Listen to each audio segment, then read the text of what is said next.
الحمد للہ وحدہ لا شریک لہ والصلاة والسلام علی من لا نبی بعدہ اما بعد بسم اللہ الرحمن الرحیم اللہم صلی علی محمد وعلی آل محمد کما صلیت علی ابراہیم وعلی آل ابراہیم انک حمید مجید اللہم بارک علی محمد وعلی آل محمد کما بارکت علی ابراہیم وعلی آل ابراہیم انک حمید مجید عن جابر قال قال رسول اللہ صلی اللہ علیہ وسلم مفتاح الجنت الصلاۃ و مفتاح الصلاۃ الطہور او کما قال علیہ الصلاۃ والسلام۔ یہ حضرت جابر رضی اللہ عنہ سے ایک روایت نریٹڈ ہے کہ رسول اللہ صلی اللہ علیہ وسلم نے فرمایا مفتاح الجنت الصلاۃ و مفتاح الصلاۃ الطہور۔ مفتاح کہتے ہیں چابی کو، جو کی ہوتی ہے۔ ظاہر ہے یہاں پہ اس حدیث میں فرمایا گیا کہ جنت کی چابی جو ہے وہ صلاۃ، نماز ہے، اور مفتاح الصلاۃ الطہور، جو نماز کی چابی ہے وہ کی ہے، وہ وضو ہے، یعنی پاکی، وضو مراد ہے۔ کیا مطلب ہوا کہ ہر چیز کو اگر ہم لاجیکلی اعتبار سے سوچتے ہیں، گھر ہے، اس گھر میں ہم انٹر ہونے لگتے ہیں تو دروازہ سامنے آتا ہے، اور اس دروازے کے اوپر لاک ایک ہوتا ہے۔ اس لاک کو کھولنے کے لیے وی نیڈ کی، جو اس کا لاک کسی بھی فارم میں، چاہے وہ گاڑی ہے، چاہے وہ گھر ہے، کوئی بھی چیز، جگہ ہے جہاں پہ ہم نے انٹر ہونا ہے، اس کو انٹر ہونے کے لیے وی نیڈ اے کی ٹو انٹر دیٹ پلیس، ورنہ دروازہ لاک ہے، وہ اندر کیسے انٹر ہوگا بندہ؟ اس کی ایک اسپیسیفک کی ہوگی، اس کی اسپیسیفک جو اس کے جو ٹیتھ ہوتے ہیں، چابی کے جو دانت ہوتے ہیں، وہ پرٹیکولرلی اس ایک دروازے کے لیے خاص ہوتے ہیں، اور وہ اس کی کے بغیر کھلتا نہیں ہے۔ تو جب تک ہمارے ہاتھ میں وہ چابی ہی نہیں ہوگی، ہم اس دروازے کا لاک کیسے کھولیں گے؟ اور جب تک لاک ہی نہیں کھلے گا تو how is it possible for us to enter that place? تو یہاں پہ فرمایا گیا کہ جو جنت ہے، ظاہر ہے اب ایک مومن کی زندگی کا جو مقصد ہے، ایک مسلمان ہے، وہ پوری زندگی لگاتا ہے اس بیس کے اوپر کہ میں نے اینڈ میں جنت میں جانا ہے۔ تو اس جنت میں جانے کا راستہ کیا بتایا اس حدیث میں؟ وہ ہے نماز۔ جنت میں جانے کے لیے انسان کے لیے ضروری کیا ہے کہ وہ بس نماز پابندی سے پڑھے، خاص طور سے جو فرض نماز ہے وہ باقاعدگی سے ادا کرتا رہے۔ اور پھر فرمایا گیا کہ مفتاح الصلاۃ الطہور، تو نماز کی جو چابی ہے، جو نماز کی ہے، وہ تو وضو ہے۔ یعنی اگر کسی بندے نے وضو ہی نہیں کیا، گویا کہ اس کے پاس تو وہ کی نہیں آئی کہ وہ نماز پڑھ سکے۔ تو اب اگر نماز ہی نہیں پڑھتا تو نماز پڑھ سکتا ہی نہیں، پڑھ بھی لے گا تو اس کی وہ ہوگی ہی نہیں نماز جب تک کہ وہ باوضو نہیں تھا۔ تو گویا کہ اس کے لیے جنت میں جانا بھی پاسبل کیسے ہوگا؟ تو نماز پڑھنے کے لیے وضو کو گویا ایک شرط بتایا گیا، اور وہی ایز این اینڈ رزلٹ جنت میں جانے کے لیے جو اصل کی ہے، جو چابی ہے، وہ گویا کہ وضو ہے۔ وضو کرے گا تو نماز پڑھے گا، اور نماز پڑھے گا تو ہی جنت میں جائے گا۔ بہرحال بعض چیزیں، ابھی یہ طہور جو پاکی ہے انسان کی، اس میں بعض تو وہ ایسی چیزیں ہیں جو جنرل پاکی سے ظاہر ریلیٹڈ ہوتی ہیں، جیسے کوئی واش روم استعمال کرتا ہے، استنجے وغیرہ کے احکام ہیں، جسم یا کپڑوں وغیرہ کا پاک ہونا ہے، جگہ کا پاک ہونا ہے، یہ سب چیزیں نماز کے لیے پری ریکوزٹس ہیں کہ اگر جگہ ہی پاک نہیں ہے تو اس جگہ پہ نماز کیسے ہوگی؟ کپڑے ہی پاک نہیں ہیں، کپڑوں پہ کوئی نجاست، کوئی گندگی لگی ہوئی ہے تو بھی نماز نہیں ہوگی۔ تو تمام چیزوں کی پاکی کا خاص طور سے خیال رکھنا ان اٹ سیلف ضروری ہوگا۔ اسی لیے طہور کہا گیا کہ ہر چیز پاک، کپڑوں کا پاک، جسم کا پاک ہونا، جس جگہ پہ نماز پڑھنی ہے اس جگہ کا پاک ہونا، یہ سب ضروری ہے نماز کے لیے۔ یہ سب نماز کی پری ریکوزٹس ہیں، شرائط ہیں نماز کی پڑھنے کے لیے۔ اور پھر نماز، یہ سب چیزیں ہونے کے بعد نماز کے لیے ان اٹ سیلف ایک چیز ہے وضو، باوضو ہونا ضروری ہے۔ قرآن پاک میں اسی لیے سورہ مائدہ کے اندر فرمایا گیا اعوذ باللہ من الشیطان الرجیم بسم اللہ الرحمن الرحیم اذا قمتم الی الصلاۃ فاغسلوا وجوہکم وایدیکم الی المرافق وامسحوا برؤوسکم وارجلکم الی الکعبین، کہ جب نماز کے لیے کھڑے ہونے لگو تو فاغسلوا وجوہ، اپنے چہرے کو دھو، یعنی واش یور فیس، وایدیکم الی المرافق، اپنے ہاتھوں کو دھونا اپنی کوہنیوں تک، ایلبوز تک اپنے ہاتھوں کا دھونا، اور وامسحوا برؤوسکم، اپنے سر کا مسح کرنا، وارجلکم الی الکعبین، اور پاؤں کو، یعنی کہ wash your feet up to your کعبین، یعنی کہ ٹخنوں تک، اینکلز تک دھونا، یہ سب چیزیں ہی وضو کے اندر شامل ہو گئیں۔ تو یہ وہ فرائض وضو ہیں جو اس آیت میں سورہ مائدہ کے اندر بیان کیے گئے۔ اور اگر کوئی ظاہر بندہ وضو کے بغیر نماز پڑھنے لگ جائے تو اس کے لیے تو مثال کے طور پہ ابو ہریرہ رضی اللہ عنہ کی ایک روایت ہے جس میں رسول اللہ صلی اللہ علیہ وسلم نے فرمایا لا تقبل الصلاۃ من احدث حتى يتوضا، کہ جس شخص کا وضو ہی نہیں ہے اس کی نماز قبول نہیں ہوگی اس وقت تک جب تک کہ وہ وضو کر کے نماز نہ پڑھے. یعنی نماز کے لیے اگر وضو ہی نہیں ہے تو اس کی نماز قبول ہوگی ہی نہیں. تو آبویسلی اس روایت کے علاوہ بھی اور بہت ساری روایات میں وضو کو نماز کے لیے ایک پری ریکوزٹ بتایا گیا. دوسری روایت میں اس طرح آتا ہے لا تقبل الصلاۃ بغیر طہور ولا صدقۃ من غلول، کہ وضو کے بغیر نماز کا کوئی فائدہ نہیں ہے، اور صدقۃ من غلول یعنی وہ مال جو ناجائز طریقے سے اگر کسی نے کمایا ہے اگر وہ صدقے میں کر دے گا تو اس مال کے صدقے کرنے کا بھی کوئی فائدہ نہیں ہوگا. بہرحال یہاں ٹاپک ٹوڈیز نماز کے لیے وضو ہی ریکوزٹ بتایا گیا جس کے لیے ضروری ہے نماز کے لیے. اس کی کنجی ہے، اس کی چابی ہے،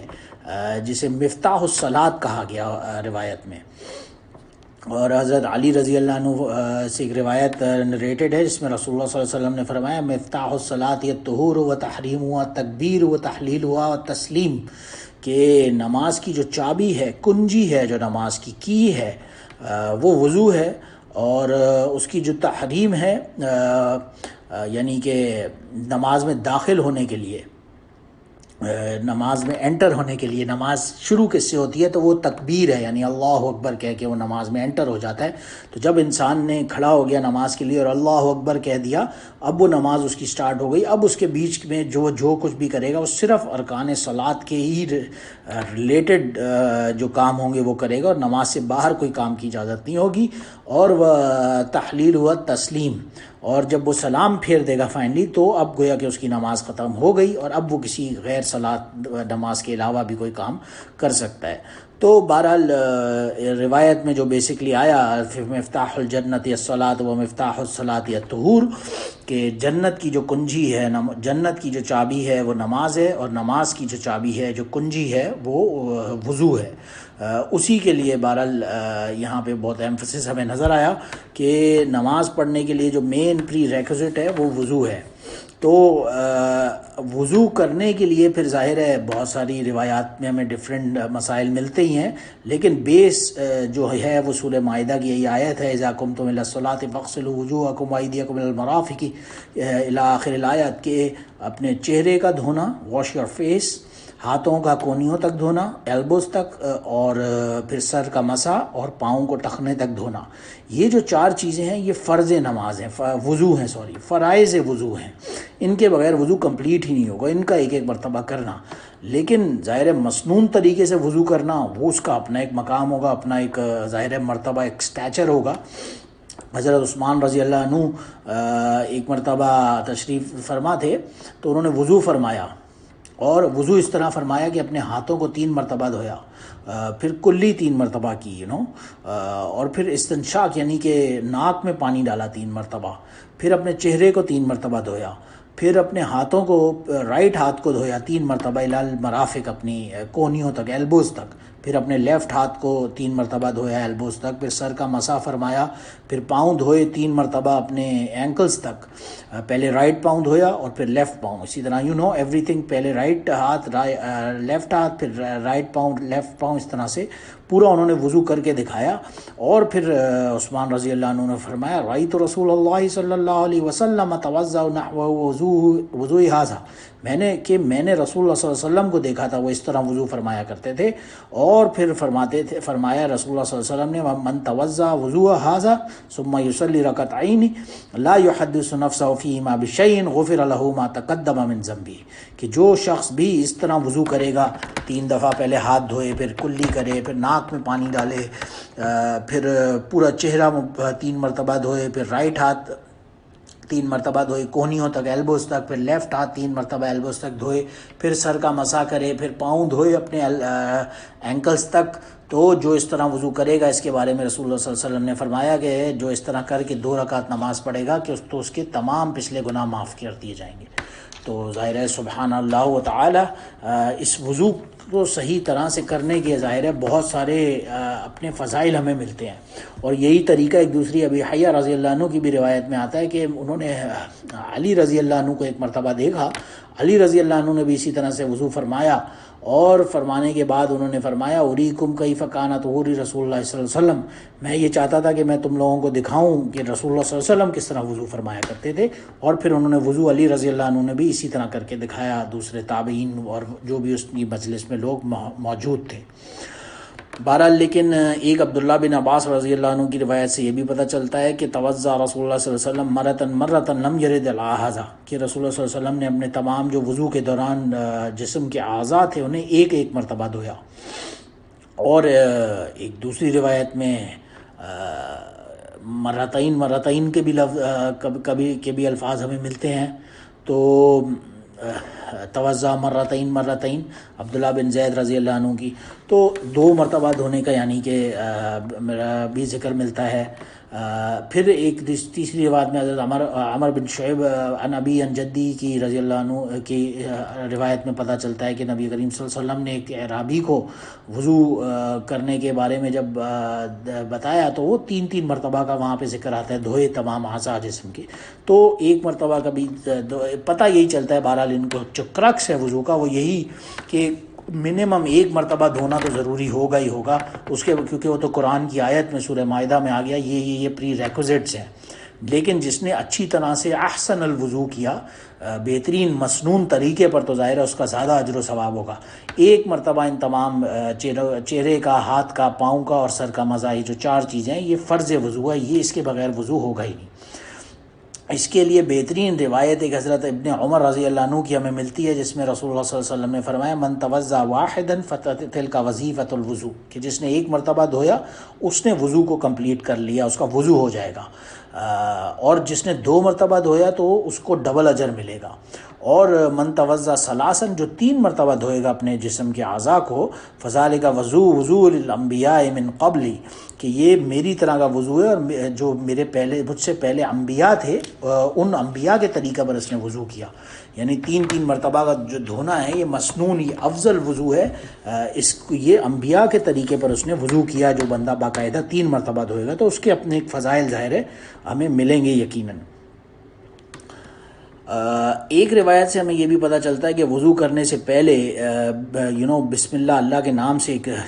جو کام بھی شروع کیا ہے اس میں کی اپنی برکات ہوتی ہیں، یہاں تک فرمایا گیا ایک روایت میں سعید بن زید رضی اللہ عنہ کی کہ رسول اللہ صلی اللہ علیہ وسلم نے فرمایا لا وضو لمن لم یذکر اسم اللہ علیہ، جس شخص نے اللہ کا نام لیے بغیر وضو کیا تو اس کا تو گویا وضو ہی نہیں ہوا۔ ظاہر ہے اس میں فقہا نے اور علماء نے ڈفرینٹ تعبیرات کی ہیں، اور یہی لکھا ہے کہ جو قرآن پاک کی آیت سے پتہ چلتا ہے 1 مرتبہ دھونے سے وضو تو ہو جائے گا، لیکن افضل طریقہ یہی ہے کہ اللہ کے نام سے شروع کیا جائے، اس سے بسم اللہ پڑھ کے کرے گا تو اسے ظاہر ہے اس کا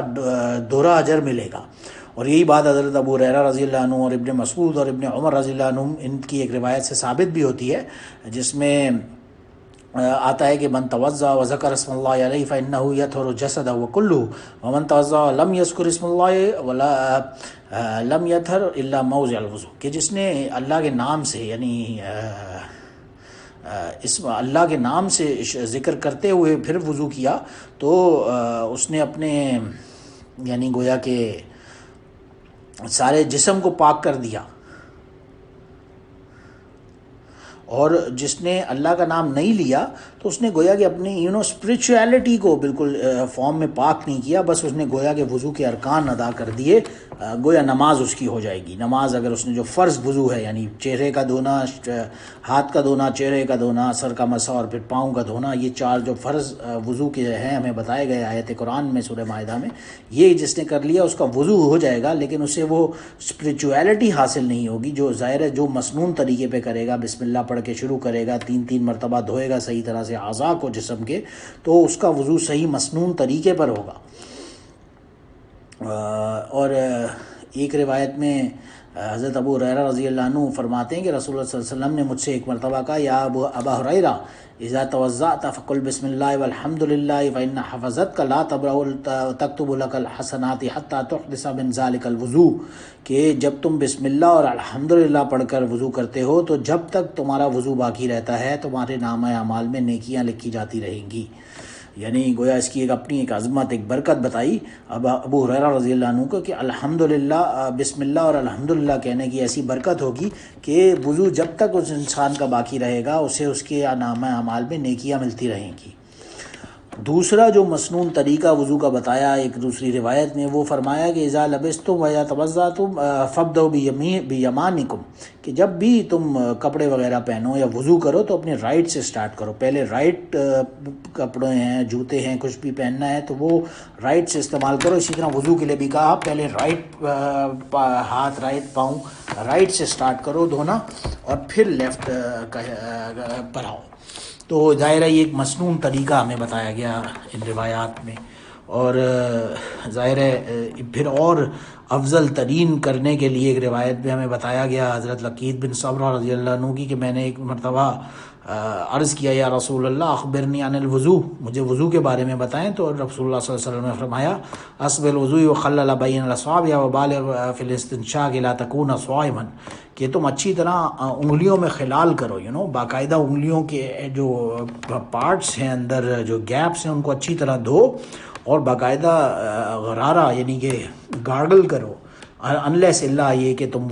روزے کی حالت میں، ان تکون صائما، اللہ یہ کہ تمہارا اگر روزہ ہے تو of course you won't gargle and you won't be doing, گلے میں پانی وغیرہ کا خطرہ رہے گا. لیکن اس کے علاوہ وضو صحیح طرح سے کرنے کا یہ طریقہ بتایا گیا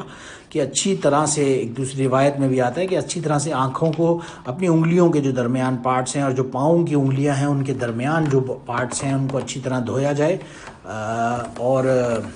یہاں تک کہ اگر کوئی رنگ وغیرہ کسی نے پہنی ہوئی ہے تو اسے ہلا کر اچھی طرح سے موو کیا جائے تاکہ صحیح طریقے سے انگلی پوری کی پوری واش ہو جائے. اور وضو کے علاوہ جو مسح وضو کے اندر آتا ہے اس میں آتا ہے کہ رسول اللہ صلی اللہ علیہ وسلم باقاعدہ انگوٹھے سے اپنے کان کا اوپر کا حصہ اور اس کے ساتھ والی انگلی سے اندر کے حصے کو واش کیا کرتے تھے. یہ بہت کافی روایات میں آتا ہے. ابن عباس رضی اللہ عنہ کی بھی روایت میں آتا ہے مسح براسی وذنی باطنہما بالصباحتین وظاہرہما بابہامہ، اور دوسری میں بھی آتا ہے فادخل اصبعی فی جحر اذنیہ، کہ اپنے کانوں کو اچھی طرح سے مسح کرتے ہوئے انگلیوں کو اندر تک ڈال کے اور پراپر طریقے سے اندر سے صاف کیا کرتے تھے. اور پھر انگوٹھی جو رنگ اگر کسی نے پہنی ہے اس کے لیے بھی خاص طور پہ ایک روایت میں آتا ہے اذا توضأ وضوء صلاۃ حرک خاتمہ فی اصبعی، اگر انگلی میں انگوٹھی پہنی ہوئی ہے اسے اچھی طرح ہلایا جائے تاکہ پراپر طریقے سے صحیح معنوں میں انگلی پوری کی پوری واش ہو. لیکن ان کے ساتھ ساتھ پھر ایک بات کا جو خیال رکھنا بھی ضروری ہے کہ اسراف نہ ہو، پانی ضائع نہ ہو، کیونکہ ایک روایت میں آتا ہے حضرت عبداللہ بن عمر بن عاص رضی اللہ عنہ کے کہ ایک مرتبہ رسول اللہ صلی اللہ علیہ وسلم تشریف گزرے حضرت سعد رضی اللہ عنہ کے پاس سے، تو وہ وضو فرما رہے تھے. رسول اللہ صلی اللہ علیہ وسلم نے ان سے پوچھا ما ھذا الصرف یا سعد، یہ تم پانی کو ضائع کیوں کر رہے ہو اے سعد؟ اس پر سعد رضی اللہ عنہ نے عرض کیا افی الوضوء صرف، کہ وضو میں بھی اسراف کا کوئی تعلق ہے؟ یعنی میں تو وضو کر رہا ہوں، میں تو اچھی طرح وضو کرنے کے لیے انٹینشن سے صحیح طرح سے پانی استعمال کر رہا ہوں. تو نبی کریم صلی اللہ علیہ وسلم نے فرمایا ان کنت علی نہر جار، کہ اگر تم بہتی ہوئی نہر کے اوپر بھی ہو تو بھی اسراف ہی ہوگا. پانی کو ضائع کرنا جو ہے یہ شریعت میں مقبول یا اچھا عمل نہیں سمجھا جائے گا. تو پانی یوز کرو، اچھی طرح اپنے جو پرپس کے لیے استعمال کرو، بٹ اسے بلا وجہ ضائع مت کرو. تو بہرحال اس کا ایک اپنا مرتبہ، ایک مقام ہمیں ملتا ہے. اور پھر دوسرا ایک یہ بھی پتہ چلتا ہے کہ وضو کرنے کے بعد رومال وغیرہ یا آج کل کے زمانے میں جیسے تولیہ ہوتا ہے، نیپکنز ہوتے ہیں، پیپر ٹاولز ہوتے ہیں، ٹیشوز ہوتے ہیں، ان کا استعمال بھی کرنا افضل غالباً پایا جائے گا، کیونکہ آتا ہے اذا توضأ مسح وجہہ بطرف ثوبیہ، کہ آپ چادر کے کونے سے اپنا وضو کو پونچھ لیا کرتے تھے. اور پھر وضو کے بعد کلمہ شہادت وغیرہ پڑھنا، اور ایک دوسری روایت میں ہم نے جیسے کہ لاسٹ ٹائم پڑھا یہ دعا بتائی گئی، اللہم اجعلنی من التوابین واجعلنی من المتطہرین، یہ دعا بھی مسنون ہمیں بتائی گئی۔ اور پھر ظاہر وضو کے بعد خاص طور سے عثمان رضی اللہ عنہ کی روایت میں جیسے گزرا کہ 2 رکعت نماز بھی پڑھنا بہت ہی افضل ایک عمل ہے گویا کہ۔ ایک مرتبہ حضرت بلال رضی اللہ عنہ سے فرمایا رسول اللہ صلی اللہ علیہ وسلم نے، بڑی مشہور روایت ہے بخاری اور مسلم شریف دونوں میں، کہ انہوں نے کہا بلال تمہارا ایسا کون سا عمل ہے کہ میں نے جنت کے پاس تمہارے قدموں کی آواز سنی، یعنی جب جنت میں نبی کریم صلی اللہ علیہ وسلم غالباً معراج کے واقعے پر یا جو بھی آپ نے فرمایا کہ بلال میں نے تمہاری آواز جنت کے آس پاس سنی، ایسا تمہارا کون سا عمل ہے کہ تم جنت میں چل پھر رہے ہو جیسے، اور آگے آگے تمہارے قدموں کی آہٹ میں سن رہا ہوں۔ تو حضرت بلال رضی اللہ عنہ نے کہا کہ میں اور کوئی تو ظاہر ہے ایسا میرا کوئی عمل نہیں ہے الا یہ کہ میں جب بھی وضو کرتا ہوں تو میں 2 رکعت نماز پڑھ لیتا ہوں، ایٹ لیسٹ 2 رکعت، مجھے جو اللہ توفیق دیتا ہے میں وضو کے بعد کوشش کرتا ہوں 2 رکعت نماز پڑھ لیتا ہوں۔ غالباً یہ عمل اتنا افضل اتنا بڑا تھا کہ نبی کریم صلی اللہ علیہ وسلم کو جنت میں ان کے قدموں کی آواز آئی۔ اور ایک چیز کا جو خیال خاص طور سے ہمیں رکھنا ضروری ہے کہ ایک روایت میں آتا ہے لا تقرؤ الحائض ولا جنب شیئا من القرآن، کہ حائضہ عورت یا جنبی آدمی جو یعنی ناپاک یا نجس حالت کے اندر انسان وہ قرآن کی تلاوت نہ کرے۔ وضو اتنا ضروری ہے کہ پہلے اپنی پاکی کا خیال رکھے۔ بل یہیں تک ہی نہیں، ایک امی عائشہ رضی اللہ عنہ کی روایت ہے کہ رسول اللہ صلی اللہ علیہ وسلم نے جن گھروں کے دروازے مسجد نبوی کی طرف کھلتے تھے ان کے دروازے بند کیے اور فرمایا کہ دوسری طرف گھروں کے سے کو اپنے مسجدوں سے ہٹاؤ، کیونکہ لا احل المسجد لحائض ولا جنب، کہ کوئی حائضہ عورت ہے، کوئی جنبی شخص ہے یعنی ناپاکی کی حالت میں ہے تو اس کا مسجد میں آنا مناسب نہیں ہے، اس لیے اپنے گھروں کے دروازے اس زمانے میں غالباً مسجد کے اندر جو کھلتے تھے تو وہ بند کروائے باقاعدہ اس وجہ سے۔ اور ظاہر ہے پھر غسل جنابت کا بھی اپنا ایک طریقہ ہے، پراپر اچھی طرح بالوں کو واش کرنا، صحیح معنوں میں استنشاق یعنی کہ غرارہ کرنا، اور پورے جسم کا غسل کرنا تو ظاہر ہے بتایا ہی گیا، لیکن بالوں کو اوپر بہت زیادہ ایمفسس ہمیں ملتا ہے دھونے کا اچھی طرح، کہ جو ناپاکی ہوتی ہے جو نجاست ہوتی ہے گویا وہ بالوں کی جڑوں تک پہنچی ہوئی ہوتی ہے۔ حضرت علی رضی اللہ عنہ فرماتے ہیں کہ ایک مرتبہ مجھ سے رسول اللہ صلی اللہ علیہ وسلم نے فرمایا کہ جو شخص بالوں کو اچھی طرح نہیں دھوتا اس کے گویا کہ اس طرح کا اس کو عذاب ملے گا، اور حضرت علی رضی اللہ عنہ اتنا اس بات سے ڈرے کہ وہ فرماتے ہیں کہ میں اپنے بالوں کا دشمن ہو گیا۔ آپ نے 3 مرتبہ یہ بات فرمائی، عادیت راسی، کہ میں اپنے بالوں کا ہی دشمن ہو گیا، اپنے سر کا دشمن ہو گیا، یعنی گویا وہ گنجے ہو جایا کرتے تھے۔ He used to keep his hair very very short, یا کوشش کرتے تھے اس طرح پھروا لیں، اس پہ مشین پھروا لیں یا ریزر پھروا لیں یا بالڈ ہو جائیں، تاکہ کم سے کم اس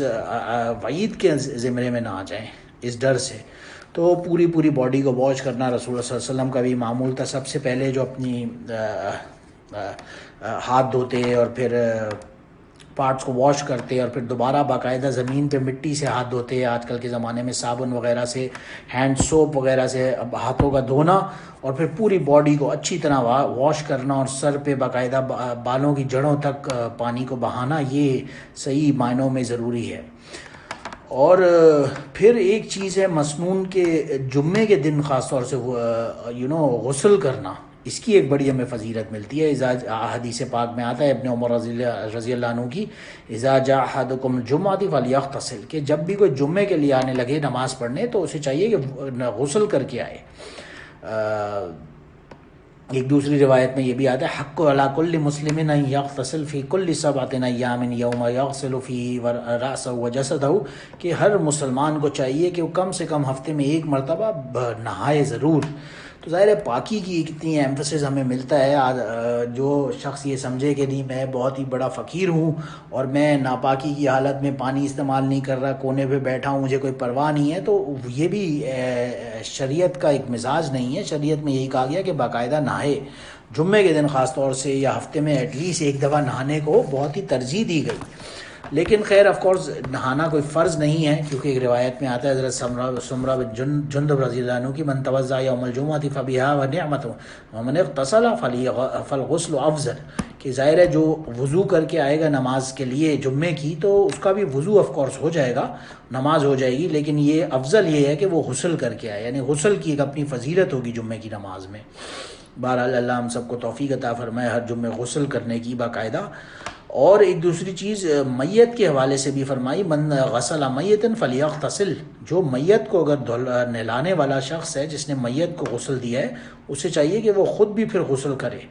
یا ایک روایت میں آتا ہے ومن حملہ فلیتوضا، اور جو میت کو اٹھاتا ہے اسے چاہیے کہ وضو کرے، یعنی میت اٹھا کر اب لے جا رہا ہے قبرستان تو دفنانے کے بعد فارغ ہونے کے بعد اسے ایٹ لیسٹ وضو کرنا ضروری ہے، اور اگر اس نے میت کو نہلایا ہے غسل دیا ہے تو پھر اس کے لیے نہانا ضروری ہے۔ اور ظاہر ہے پھر عیدین وغیرہ کے حوالے سے بھی ہمیں روایات میں پتہ چلتا ہے نبی کریم صلی اللہ علیہ وسلم غسل فرمایا کرتے تھے، تو یہ بھی ایک افضل ترین چیز ہوگا۔ اور کبھی اگر ایسا ہو جائے کہ پانی نہ ہو، کمی ہو، تو امی عائشہ رضی اللہ عنہ کی مشہور حدیث ہے جب وہ قافلے میں جا رہے تھے اور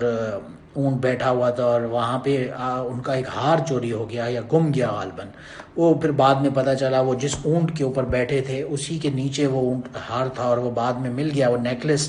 لیکن بہرحال اس دوران کیونکہ دیر ہو رہی تھی تو یہی سورہ نساء کی آیت نازل ہو گئی، وَإِن كُنتُم مَرَضًا أَوْ عَلَىٰ سَفَرٍ أَوْ جَاءَ أَعُوذُ بِاللَّهِ مِنَ الشَّيْطَانِ الرَّجِيمِ بسم اللہ الرحمن الرحیم وَإِن كُنتُم مَرَضًا أَوْ عَلَىٰ سَفَرٍ أَوْ جَاءَ أَحَدٌ مِّنكُم مِّنَ الْغَائِطِ أَوْ لَامَسْتُم النِّسَاءَ فَلَمْ يَجِدُوا مَاءً فَتَيَمَّمُوا صَعِيدًا طَيِّبًا فَامْسَحُوا بِوُجُوهِكُمْ وَأَيْدِيَكُمْ إِنَّ اللَّهَ كَانَ عَفُوًّا غَفُورًا، کہ اگر کوئی بندہ پانی نہ پائے کسی صورت میں کوئی مشکل کی وجہ سے تو اسے چاہیے کہ وہ ایٹ لیسٹ تیمم کر کے پھر نماز پڑھے۔ ظاہر ہے اس کی علماء نے بہت ساری مصلحتیں اور اس کے بہت سارے جوابات لکھے ہیں کہ اس کی کیا وجہ ہے کہ شریعت نے تیمم فرض قرار دی، کہ اگر پانی نہیں ہے کسی وجہ سے، پانی کی شارٹیج ہے، پانی اویلیبل ہی نہیں ہے، یا کوئی بندہ مریض ہے یا کوئی بندہ سفر پر ہے اور وہاں پر اس کو پانی نہیں مل رہا، اس کے سامنے اویلیبلٹی نہیں ہے پانی کی، تو اسے چاہیے وہ مٹی سے، پاک مٹی سے تیمم کرے۔ تیمم کا طریقہ روایات میں پتہ چلتا ہے، بس اپنے ہاتھوں کو مٹی پہ ملے، زمین پہ یا کسی بھی فارم میں کسی پتھر پہ رگڑے ہاتھوں سے، اور پھر ہاتھوں اس کو اپنے منہ پر اور اپنے ہاتھوں پر مل لے، that's how he will do تیمم۔ تو تیمم کرنا بہت ہی ضروری ہوگا اگر کسی صورت میں پانی اویلیبل نہ ہو۔ تو